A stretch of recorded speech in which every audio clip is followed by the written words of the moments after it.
Bem-vindo ao canal Lendo para você e hoje vamos ouvir o capítulo 1, Acorde. Capítulo 1, Acorde. Quem quer atingir os seus objetivos precisa partir de uma autoanálise profunda, uma vez que seu processo de transformação exigirá firmeza de pensamentos e de objetivos, e nós só atingimos esse tipo de certeza ao definir muito bem o que nos faz feliz e o que nos derruba na vida cotidiana. O primeiro passo é se propor alguns questionamentos. Pare agora e seja sincera consigo mesmo. Qual tem sido sua atitude diante da vida?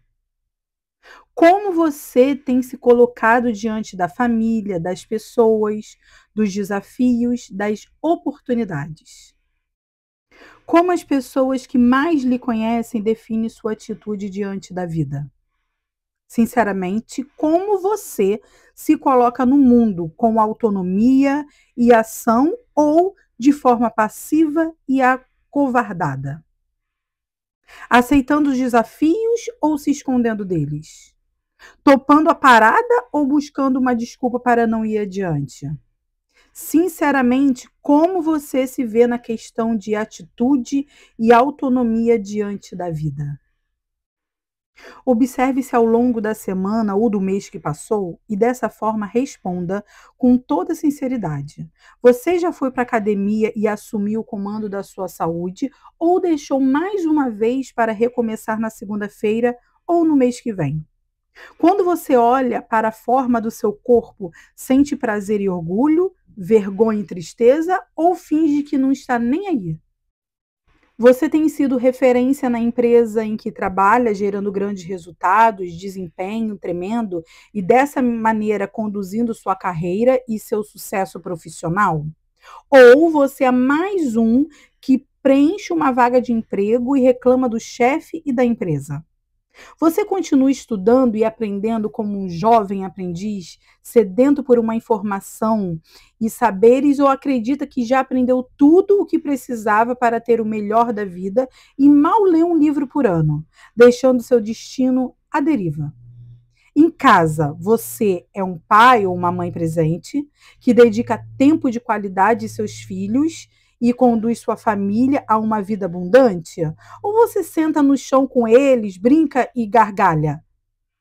Ou seu trono real na frente da TV, do seu smartphone, o impede de ser um pai ou uma mãe capaz de formar verdadeiros campeões?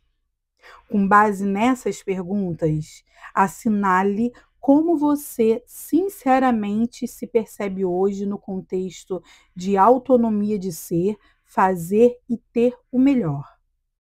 Você se percebe como o capitão do barco da vida ou como um marinheiro à espera de ordens? Você se percebe como o diretor do filme da sua vida ou como um coadjuvante que espera uma vez para entrar em uma cena? Você se percebe como o escritor do livro da sua vida ou como um personagem à espera do próximo capítulo? Qual foi o resultado gerado por essas perguntas dentro de você? Como você se sente depois de respondê-las e autoavaliar-se? Quais fichas caem? Você está dando o seu melhor? Você está usando o seu tempo para construir uma vida extraordinária? Sem querer ser redundante, mas buscando profundidade em suas mudanças e conquistas, peço que responda de próprio punho as perguntas poderosas que vêm a seguir. Qual tem sido sua atitude diante da vida? Como você tem se colocado em termos de autonomia e ação diante de família, profissão, dificuldades e ameaças e oportunidades? Sinceramente, de 0 a 10, quanto você se sente no comando do barco da sua vida? Os resultados que você tem colhido na sua vida estão de acordo com o que você gostaria de ver para si mesmo? E por último, e quanto desses resultados se devem à sua falta de atitude e autonomia? A abordagem é muito simples. Cada um tem a vida que merece. Mude sua atitude e você mudará sua vida e seus resultados. Acredite, tenho visto milhares de pessoas mudarem suas atitudes diante de sua vida. Pessoas que decidiram pagar o preço das mudanças. Pessoas que decidiram acreditar que podia ser, fazer e ter mais da vida. Convido você a acordar e assumir sua real identidade. Garanto que esse livro vai lhe ajudar a descobri-la. Entre nessa viagem para conseguir trazer à tona uma nova identidade desvencilhada dos resultados que você obteve no passado, assim como da autoimagem que o gerou. O que importa agora é que você pode despertar o gigante adormecido dentro de você. Então vamos lá, acorde. Acorde para viver o melhor da sua vida hoje. Acorde para ser feliz agora. Acorde para realizar suas metas mais importantes e as menos importantes também. Afinal, elas são suas. Convido-as para pegar o leme do barco da sua vida e gritar bem alto: velas ao mar, soltar as amarras. Aconselho que bata forte a claquete e diga para todos dentro e fora do set de filmagem: luz, câmera, ação. E que tal, com os dedos firmes e decididos, ser você a digitar o próximo capítulo do livro da sua vida? Vamos, acorde, este poderoso gigante adormecido dentro de você e venha comigo nessa jornada de conquistas e realizações. Acordando para uma vida abundante. Qualquer coisa diferente de abundância é disfunção. Existe uma passagem bíblica que me faz muito bem e que produz em mim uma gigantesca crença de possibilidades. Nela, Jesus Cristo diz: mas eu vim para que tenham vida e vida em abundância, em Jó 10:10. Pessoalmente, acredito completamente na veracidade literal dessa passagem. Creio que você e eu estamos aqui para ter e viver o melhor deste mundo aqui e agora. Como também foi dito por Jesus: neste mundo tereis aflições, em Jó 16:33. E de fato teremos reveses, quedas e problemas ao longo da nossa vida. Isso é algo que não escolhe classe social, raça ou gênero. As dificuldades existem para todos os seres humanos. Contudo, mesmo assim, continuo acreditando que até as piores aflições podem e devem produzir aprendizados e mais abundância ainda na nossa existência. O CIS, na sua base teórica, filosófica, ferramental e prática, busca em seus processos produzir abundância em todas as áreas. E acredita que tudo que não for abundância é disfunção. E de forma obstinada trabalha para eliminar ou diminuir qualquer disfunção na vida das pessoas. O bordão usado por todos nós do CIS diz assim: eu vim para que tenham a vida e vida em abundância. Jesus Cristo, Jó 10:10. E tudo que não é abundância na vida é disfunção, e toda disfunção deve e merece ser tratada. Entre aspas, Paulo Vieira. Meu grande amigo e mestre Dr. Antônio Portigliatti contou-me uma história que fala dessa visão abundante da vida. Certa vez estava um senhor em seu barquinho pescando. O primeiro peixe que pega com seu anzol é um grande tucunaré. Ele olha para o peixe, analisa bem e devolve para o rio.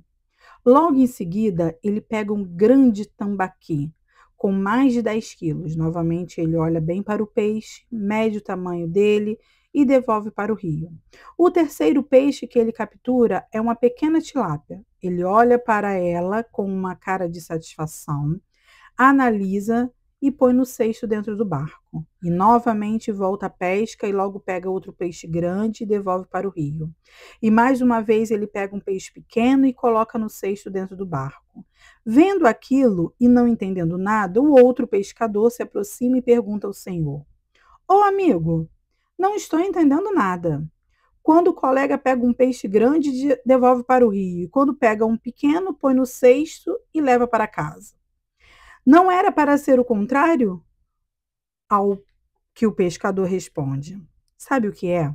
É que lá em casa a frigideira é bem pequenininha e não cabe nela esses grandes peixes. Tenho visto muitas pessoas adormecidas para o seu potencial e vivendo aquém de suas possibilidades. Elas são como o Senhor que devolve os peixes grandes para o rio.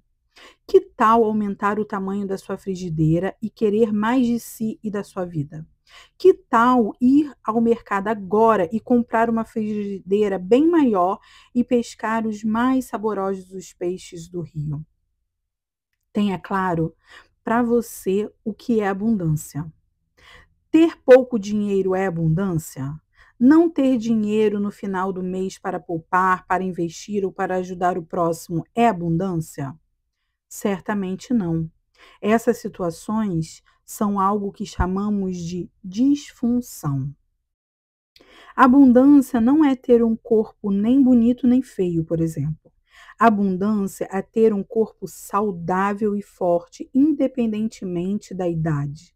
Um corpo que lhe traga prazer e lhe ajude a chegar aos seus objetivos. Um corpo que celebra este que é o maior presente que você recebeu.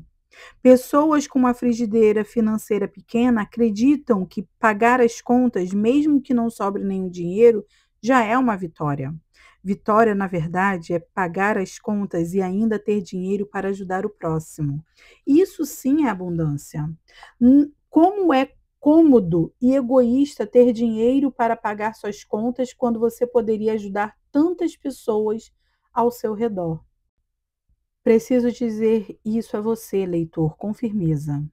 Nem eu, nem você estamos aqui para ter uma vida mediana.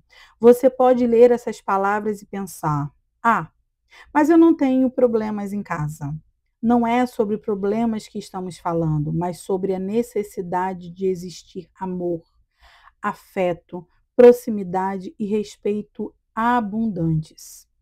Você diz estar tudo bem com as pessoas da sua casa, mas como vai ser possível ajudá-las se lhe falta capital? Como você vai amparar aqueles que amam se não tem condições financeiras para si? Afinal, o seu dinheiro não falta, mas também não sobra. Reteiro que não se trata da falta. O desejo de não faltar não significa ter abundância. O que eu desejo para você é que não apenas lhe falte dinheiro, mas que você tenha dinheiro sobrando. Desejo a você uma vida abundante. Eu não quero saber se está conseguindo apenas o suficiente. Eu quero saber de abundância na sua vida. Não quero saber se seu casamento não existe brigas. O que importa é a abundância no seu casamento. Se o nosso destino é ter uma vida abundante, e qualquer coisa diferente de abundância na sua vida é disfunção. Por favor, aumente sua frigideira e pesque peixes maiores e mais saborosos. Por que não pensar a vida a partir de agora em termos de abundância e possibilidade? E por que não ter aquela casa maravilhosa? Por que não ser algo comum? Rolar na grama com seus filhos? Por que não? Por que não ter os filhos lhe beijando e você beijando-os todos os dias sem precisar de uma data especial para isso? Por que não ter uma saúde abundante para correr, pular, subir? Por que não caminhar ou correr alguns quilômetros por dia aos 50, 60, 70, 80, 90 anos? Uma vez, ao viajar, eu estava embarcando na fila de prioridades do avião com meus filhos, ainda bem novinhos. E ao lado estava dois senhores. Um deles forte, altivo, nitidamente musculoso, com uma postura ereta. E o outro senhor, notoriamente acima do peso, ombros arcados, semblante cansado e andando com certa dificuldade. Na hora que o comissário anunciou nossa entrada, aquele senhor musculoso disse: Por favor, jovens, podem passar na minha frente. Achei estranho ele chamar a mim e aos outros senhor de jovem e perguntei: Com licença, senhor, mas qual a sua idade? Ao que ele respondeu com um sorriso no rosto que tinha 85 anos. Só me restou dizer uma coisa: uau, sério? 85 anos e em forma desse jeito? Parabéns! Depois de sentado e acomodado no avião, aquele outro senhor da fila se sentou ao meu lado e disse, com um ar de inveja ou orgulho ferido: Você viu aquele velho convencido na fila do embarque? Ele só disse aquilo para parecer. Como não podia deixar de ser, eu perguntei a esse senhor: E você, quantos anos tem? Meio envergonhado, ele respondeu que tinha 63. De fato, aquele senhor forte e ativo tinha toda a razão em nos chamar de jovens. Afinal, ele era 22 anos mais velho que o outro senhor e 45 anos mais velho que eu, porém estava na mais perfeita forma. Ainda na fila, aquele senhor super saudável me explicou o segredo de sua saúde. E me disse que aos 40 anos teve um infarto e quase morreu. E aquilo fez com que ele acordasse para a sua vida. E desde então passou a se alimentar com rigor, malhar todos os dias, nadar 2 vezes por semana e caminhar com um grupo de jovens amigos, todos na faixa entre 40 e 50 anos, 2 vezes por semana. Será que o que estou falando é utopia? Será que o que estou falando é impossível? Será que o que estou falando é inevitável para alguém? Veja que não estou falando de uma vida sem aflições ou problemas. Vamos ter problemas, sim. Vamos ter dificuldades, sim. Então, por que não aprender com cada chuva como fazer um telhado melhor para a nossa casa? Por que não aprender com cada tormenta como construir um barco mais forte? E esse é o ponto desse capítulo. Olhe no espelho e pergunte: por que não? Estilo de vida abundante. E agora você pode me perguntar: o que é estilo de vida abundante? Imagine que você acorda cedo, vai malhar, faz amor logo de manhã cedo com o homem ou a mulher da sua vida, brinca com os filhos, deixa-os no colégio, vai trabalhar, ama o trabalho e gosta do que faz, e por isto faz com prazer, faz bem feito, é reconhecido, ganha dinheiro mais do que apenas o suficiente para a sua sobrevivência. Despede dos colegas de trabalho já com saudade deles. Vai dar uma corrida, encontrar com a família e ainda encontra os amigos para um jantar em um bom restaurante. Depois vai para casa, ama seus filhos, é amado por seu marido ou por sua esposa, dorme gostoso e acorda no dia seguinte e grita: Yes! Não é pedir demais. E eu não estou falando de uma vida egoísta. Eu coloquei neste contexto seus filhos, sua esposa ou seu esposo. Você fazendo essas pessoas felizes e buscando que essas pessoas estejam felizes. Um estilo de vida no qual tudo é abundante: o dinheiro, o amor, a felicidade, a paz. Quando foi que paramos de acreditar nisso? Se observarmos uma criança emocionalmente saudável, ela vai falar de abundância em todas as suas brincadeiras, representando isso com suas bonecas felizes, cheias de filhos, também felizes. Ela terá sua casa colorida, cheia de amigos. Ela fará o seu fogãozinho, comidas deliciosas. Quando foi que algo tão natural na nossa infância se tornou tão distante e utópico, a ponto de aceitarmos tão pouco da vida? A resposta para esse distanciamento de uma perspectiva de vida abundante vem quando olhamos para a TV, para a mídia tradicional, para as telenovelas, os telejornais, para a maioria dos filmes e para o diálogo da maioria das pessoas, e percebemos que a tônica e os temas centrais giram em torno da morte, dor, medo, perda, traição, tristeza, mentira, vingança, ódio, violência, cobiça, inveja, inversão de valores e assim por diante. Todas essas informações e todos esses estímulos vêm de várias direções, mas principalmente da mídia. E quando falamos de mídia, além de vir carregada de alta pressão cognitiva, no que deseja comunicar, vem também abarrotada de forte e impactante conteúdo emocional, que atinge profundamente o ser humano nos dois hemisférios cerebrais, no esquerdo conjuntivo e no direito o emocional, fazendo com que pela repetição incessante nosso cérebro passe a acreditar que todo esse lixo de informações compõe uma vida normal.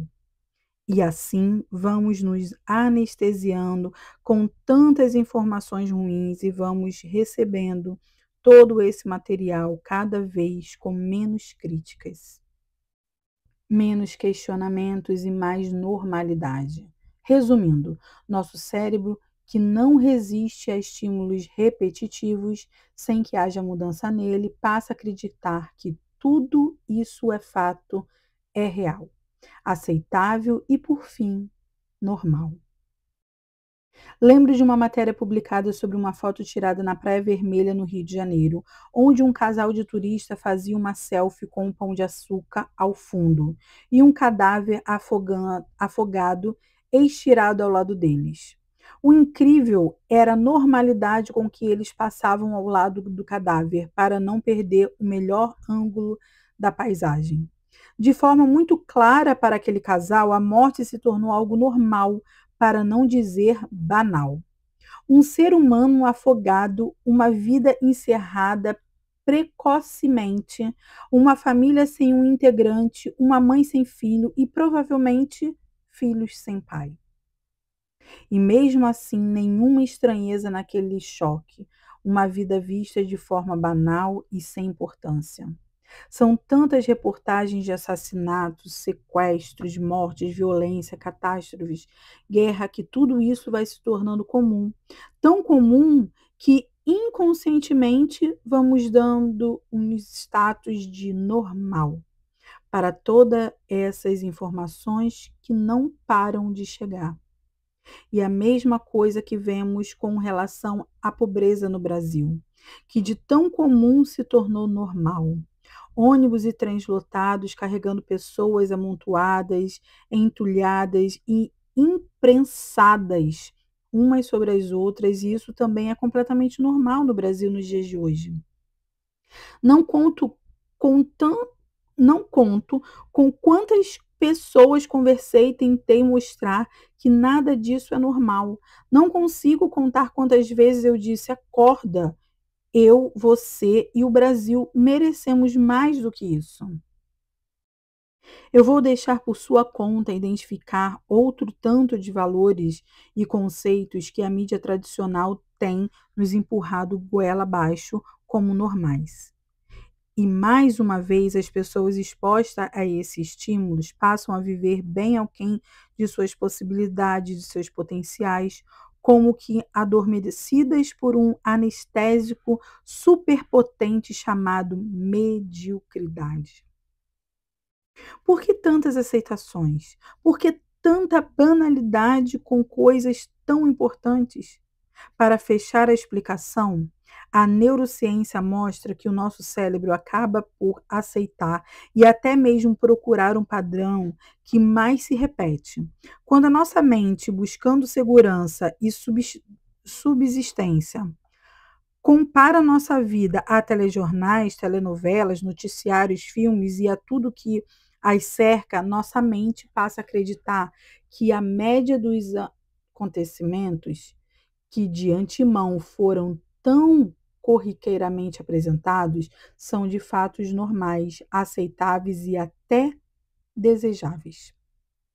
Então, depois de tantos e tão impactantes estímulos, temos um cérebro programado para procurar e produzir uma vida, entre aspas, normal e conhecida tal qual os modelos os quais fomos expostos. Assim, resta-nos viver uma vida medíocre, sem questionamentos e sem maiores expectativas.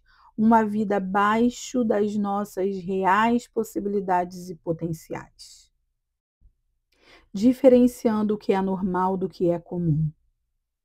Para ilustrar essa questão, imagine o seguinte: um pai de família Já contagiado e contaminado por esses estímulos negativos comunicados pelo mundo ao seu redor, chega a casa exausto, cansado, estressado depois de 10 horas de trabalho. Ao passar pela sala, um dos seus filhos, que está ouvindo música, acena para o pai apenas com um sutil levantar das sobrancelhas e nada mais.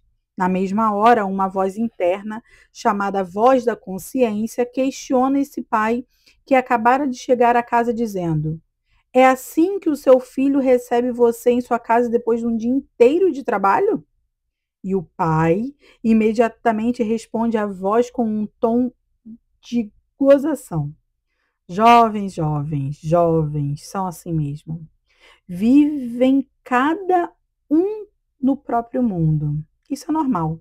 Depois de passar pelo filho, ele vai em direção ao seu quarto e passa pela filha que está atenta ao seu celular e não cumprimenta. E novamente a voz interrompe seu caminhar e pergunta: e sua filha, que não é mais tão jovem assim, não vai te cumprimentar com uma palavra ou um abraço? E novamente ele responde: filhos são assim mesmo, cada um no seu mundo. Isso é normal. Então, no corredor de casa, ele finalmente trava o primeiro diálogo com alguém, sua esposa. Sem olhar para ele e sem entusiasmo nenhum, pergunta: trouxe o pão? Dessa vez a voz fala mais forte e inquisitiva. Nem a sua esposa se levanta para te recepcionar depois de um dia de trabalho? E com uma resposta pronta, ele fala: são 20 anos de casamento. Você acha que as esposas vão receber seus maridos na porta com um beijinho dizendo eu te amo depois de anos de casado? A vida é assim mesmo. Isso é normal. Ao passar por toda a sua família, ele vai tomar banho. Ao sair do banheiro, ele se dirige para a cozinha, tira um prato do forno, senta-se sozinho à mesa e começa sua refeição silenciosa. Se não fosse pelo barulho dos carros que vêm da janela. Novamente a voz diz: você vai jantar só? Toda a sua família está em casa e você vai jantar sozinho? Ele novamente responde: cada um tem sua vida, seus afazeres. Você sabe que é assim mesmo. As famílias de hoje em dia são assim, isso é normal. Ao acabar o jantar, ele se senta à mesa da sala e começa a separar as contas do mês que vai pagar e as contas que ele não vai conseguir pagar. A voz aparece e pergunta com um ar de cobrança: você vai deixar de pagar todas essas contas esse mês? E novamente uma resposta fabricada, ele interrompe a voz e rebatendo, dizendo: na vida que levamos hoje, atrasar uma conta ou outra é normal. Entretanto, a jornada desse pai de família na sua casa não para por aí. Depois de separar as contas a ser pagas e as que não serão, ele vai para o seu quarto, deita-se na cama, liga a TV e assiste um filme de ação só para relaxar, enquanto sua esposa está vidrada em uma rede social. Agora, em tom de desespero, a voz o questiona: você não vai conversar sobre o dia com sua esposa? Fazer carinho nela ou fazer amor? E de forma rápida e rígida responde a voz que questiona toda a sua vida: você não percebe que tivemos 20 anos de casados, que é assim mesmo? Todo mundo vive assim. E pela milésima vez isso é normal. Minha esposa gosta de redes sociais e eu gosto de filme de ação e pronto. Passada uma hora, o filme de ação se transformou em filme de pornografia. A esposa está dormindo e ele mesmo, exausto, não sente sono. Tenta dormir, mas não consegue. Desliga a TV e permanece com os olhos abertos. Sem conseguir relaxar, a alternativa é tomar um remédio para dormir. Ele toma um comprimido que não faz efeito. Depois toma o segundo comprimido. A voz já cansada do seu dono e do seu estilo de vida, pergunta mais uma vez: vai tomar 2 comprimidos para dormir? E também cansado de ter sua vida confrontada por essa voz que não lhe dá trégua, ele responde pensadamente: quem não toma remédio para dormir hoje? Hoje em dia todo mundo toma, é normal. Então, uma hora depois de tomar o segundo comprimido, o seu sono vem. Um sono superficial, respiração pesada e uma apneia noturna assustadora. O celular desperta, indicando 6:30 da manhã. Ele levanta cansado e atrasado para ir ao trabalho e sai apressado sem se despedir dos filhos e da esposa. E a voz não perdoa e pergunta: Você vai sair sem se despedir dos seus filhos e da sua esposa? Vai? Ao que ele responde rispidamente: Você não vê que estou atrasado? Que não tenho tempo para isso? Nesse mundo corrido, ninguém tem tempo para essas besteiras. É assim mesmo, isso é normal. E antes de chegar ao trabalho, ele já discutiu 2 vezes no trânsito, sem contar os sinais obscenos que fez para o outro motorista que tomou a sua frente. Dessa vez, a voz se calou.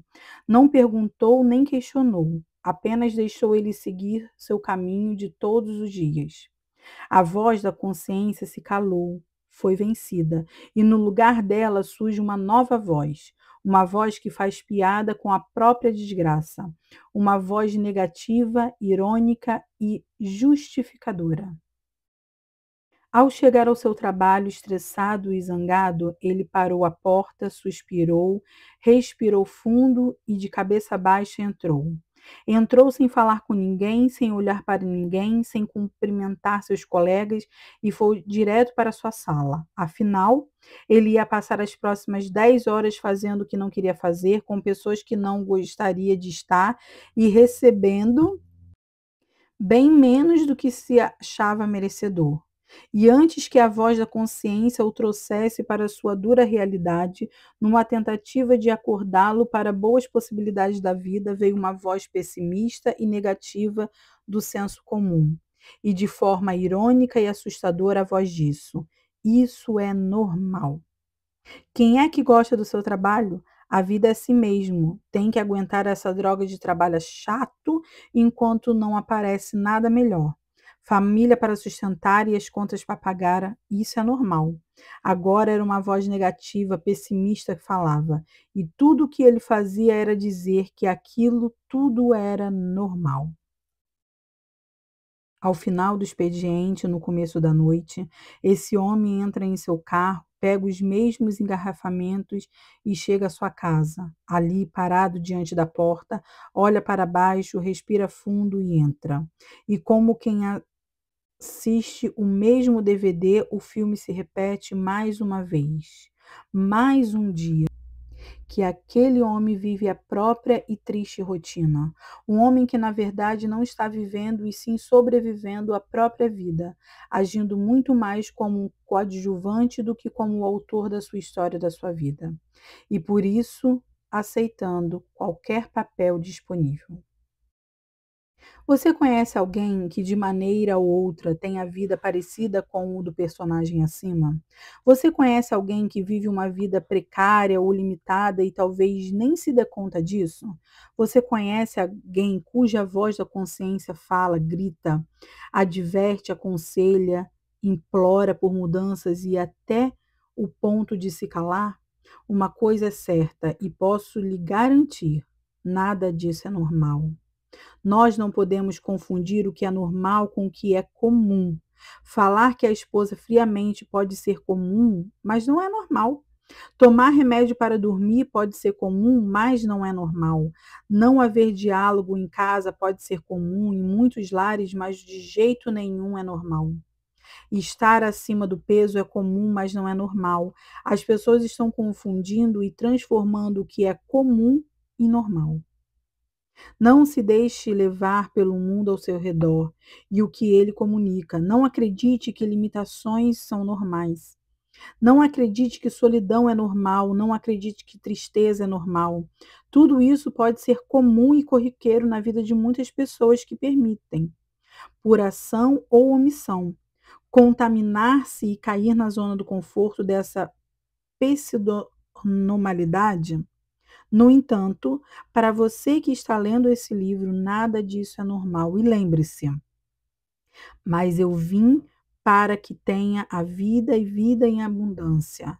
E qualquer coisa diferente de abundância na vida é disfunção, e toda disfunção deve e merece ser tratada. A experiência de vida e os resultados das outras pessoas pertencem a elas. Nem é a sua experiência, muito menos sua realidade. Seus resultados é você quem vai produzir. Não é porque muitas pessoas vivem de determinada maneira que você também tem que viver assim. Você é o dono da sua vida e deve viver de acordo com aquilo que acredita ser o melhor para você, e não de maneira que parece ser comum às outras pessoas. Vou narrar a seguir o caso descrito anteriormente, porém de uma maneira incomum e talvez pouco vivida pela maioria das pessoas. E aí, sim, você vai compreender o que de fato quero explicar sobre o que é uma vida normal de verdade. Um homem chega de sua jornada de trabalho e, ao entrar em casa, seu filho mais novo corre à porta e o abraça. Encosta a cabeça em seu peito, beija seu rosto e, com interesse, diz: Oi, papai! E, com um abraço e um beijo, pergunta como foi seu dia. Creia, esse relacionamento de pai e filho é o normal. O pai mal consegue dar 5 passos, sua filha deixa o celular de lado e, com muito carinho e doçura, abraça seu pai, beija-o e acompanha até a sala. Ao chegar à sala, é recebido pela esposa com um beijo apaixonado e um abraço terno, e com o olhar ela diz quanto o ama. Mais uma vez, isso sim é normal. Vou repetir: essa é uma vida normal. Tudo diferente disso é anormal, disfuncional e medíocre. Depois de tomar banho, ele se senta à mesa da cozinha na companhia dos filhos e da esposa. E seu jantar é um momento especial de diálogo e amor em família ao redor da mesa e não ao redor da TV. Isso é uma família normal. Depois de jantar, ele senta com a esposa à mesa da sala e juntos planejam o orçamento do mês seguinte e veem que no mês corrente também houve uma boa sobra no orçamento, que usarão para investir e para realizar os sonhos da família. Acredite, isso é possível e é uma vida financeira normal. Depois de fechar o orçamento do mês, toda a família senta-se junto à mesa da sala para jogar, brincar, conversar e talvez assistir um filme que de fato vale a pena. Não tem como não dizer mais uma vez, isso é normal. Com certeza, isso não é muito comum para a maioria dos filhos e dos pais. Verdadeiramente, porém, isso é normal.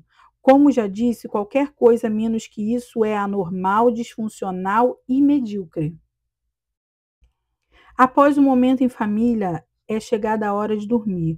O pai vai para o quarto de cada filho, faz um carinho, tem uma breve conversa particular, abençoa o sono e despede com uma boa noite. Ele volta ao seu quarto, encontra a esposa na cama e ali eles conversam, compartilham seu dia, falam de suas dúvidas, de seus planos, de suas conquistas, das aflições e alegrias. Ali, naquela hora e naquele lugar, sem distração da TV ou do smartphone, eles se amam com a maneira de olhar, com a maneira de falar, fazer carinho e talvez até se amarem fazendo sexo. O fato é que eles se amam. Isso é uma vida conjugal normal, não importa se tem 3 anos de casado, 7 anos de casado, 15 anos de casado ou 50 anos de casado. Definitivamente, isso é o normal de uma vida conjugal. Ele dorme cedo com uma sensação de preenchimento, de completude e de uma vida que vale a pena ser vivida. No dia seguinte, acorda cedo, pensa em seus planos e sonhos futuros, vai fazer atividade física e depois saboreia um saudável café da manhã com boa parte da família. Depois vai trabalhar com entusiasmo e energia. Como isso é maravilhosamente normal. Ao chegar à empresa, ele entra de maneira triunfal, cumprimenta cada colega de trabalho com um olhar sorridente, sorriso sincero e palavras de otimismo. Ele é solícito e apoiador, querido, respeitado e reconhecido por todos como um perito no que faz. Esse homem sente enorme prazer em trabalhar e produzir. Ao acabar sua jornada de trabalho, ele é invadido por uma sensação gostosa de dever cumprido, de um dia produtivo. E antes de sair do trabalho, despede-se dos colegas e sai com um sorriso no rosto e ávido para chegar em casa, sabendo que existem pessoas que esperam por ele no aconchego do seu lar. Isso é de fato normal. Quando ele chega em casa, tudo se repete de maneira diferente, mas com as mesmas qualidades emocional, com os mesmos sentimentos. Essa é uma vida bem vivida, uma vida verdadeiramente normal e nada comum. Não importa a situação que sua vida está hoje, a primeira coisa que deve fazer para mudar a forma de como viver é acordar e entender a diferença entre normal e comum. Depois, saber que é possível ter uma vida maravilhosamente normal. E, por fim, estar disposto a construir um padrão de vida baseado em uma rotina de excelência. Durante os seus eventos, é muito comum participantes perguntarem à minha equipe se de fato eu vivo o que eu prego, se minha família é assim, se meu relacionamento com os meus filhos é recheado de amor, afeto, carinho, respeito, se eu e minha esposa somos de fato um casal felizes e amoroso. A resposta é um alto e sonoro sim. Somos felizes sim, temos uma vida dinâmica e apaixonada sim. Aparecem desafios ao longo da nossa caminhada? A resposta é sim. Contudo, mesmo com os desafios, crescemos, melhoramos e nos tornamos ainda mais felizes. Agora que você sabe que existe uma tremenda diferença entre uma vida normal e uma vida comum, volto a convidá-lo. Acorde. Ouça a voz que vem dentro de você, ouça a voz de Deus e não aceite nada menos do que uma vida realmente abundante. Vamos, pule da cama, já e venha para a sua vida normal, incomum e maravilhosa, disponível a todos que verdadeiramente se dispõem a construí-la. Será que preciso mudar algo em mim? Muitas pessoas andam dizendo que felicidade é algo muito particular, pois cada um tem uma definição para a felicidade. Eu não concordo com essa ideia. Acredito que as pessoas possuem maneiras diferentes de se divertir e cada uma busca sua maneira de sentir alegre. No entanto, a alegria, além de ser passageira, não é o nosso foco. O que falo aqui é sobre estilo de vida abundante, sobre felicidade perene, real e existencial. E entendo que para ser verdadeiramente feliz, precisamos potencializar cada uma das áreas da nossa vida. Afinal, cargo alto em uma empresa por si só não faz ninguém verdadeiramente feliz. Ter muito dinheiro e não ter uma família harmônica não adianta muito no contexto de felicidade. Então, fique alerta. Sua vida não é o que você diz que ela é, e sim o que é percebido, visto, presenciado na prática. Não adianta você dizer que é um bom pai e que seus filhos são felizes se você não dedica tempo e tempo de qualidade a eles. Não adianta dizer que você é um bom pai se seus filhos não são fortes emocionalmente, vigorosos e felizes. Então, não importa o que eu ou você dizemos, não importa a nossa visão, às vezes até nossas certezas sobre, sobre o que acontece no dia a dia. O que importa são nossos comportamentos e, em especial, os resultados gerados e percebidos por todos. Você quer saber se é bem-sucedido financeiramente? Então lembre-se de que não é que você diz ou mostra às pessoas que determina o seu patamar financeiro. O que determina se você é bem-sucedido financeiramente é quanto você ganhou no último ano. O que diz o que você é próspero financeiramente ou não é quanto tem nas suas aplicações financeiras e em imóveis. Quer saber quem você tem sido como cônjuge? Olhe para o seu casamento, olhe quantas vezes o seu marido ou sua esposa lhe beija, olhe o respeito que existe entre vocês, observe como dorme e como acordam, quantas vezes vocês se olharam nos olhos, quantas vezes ao longo do dia vocês se abraçaram. Seja sincero e carinhoso para o olhar para a sua vida, como de fato ela tem sido. Avalie com a mente bem aberta e, se ela não está abundante, é hora de acordar e começar a agir. Gostou da leitura? O livro será lido por completo. Se inscreva no canal, ative o sininho para o próximo capítulo, organizado na playlist com o nome O Poder da Ação. Bye!